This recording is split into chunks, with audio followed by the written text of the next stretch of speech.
It might have seemed that nothing would surprise us anymore in the U.S. election campaign. After all, there are only 5 days left.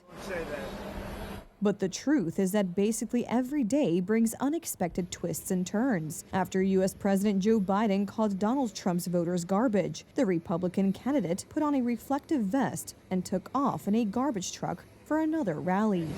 All right, guys. Joe Biden's comments were the direct result of Kamala's decision to portray everyone who isn't voting for her, which is a lot of people, as evil and subhuman. And we know it's really what they believe, because look at how they've treated you. They treat you like garbage. They treat our whole country like garbage, with open borders, with all of the horrible things they've done to hurt our country.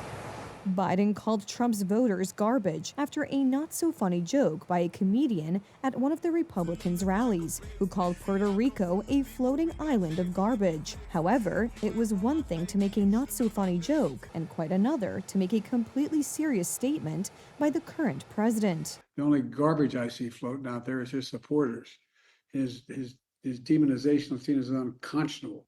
And it's un-American. According to U.S. mainstream media reporters, after this statement, Biden has been definitively cut off from the media and casual interviews. He is to confine himself to events, but without getting involved in the Democrats' campaign, which he is harming more than helping.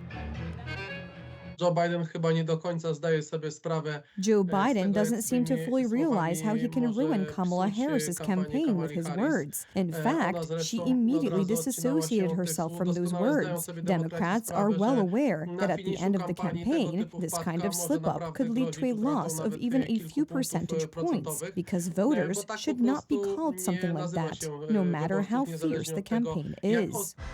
Kamala Harris is trying to convince voters in swing states. She is counting on the support of minorities, including the Polish-American community. It is to our compatriots in the United States that she addressed a letter praising the merits of the Polish community and warning against Trump. This is the main axis of the Democrats' narrative in recent days, which mainly focuses on warnings against the Republican candidate. Here's the thing we know. If he is elected, on day one, Donald Trump would walk into that office with an enemies list.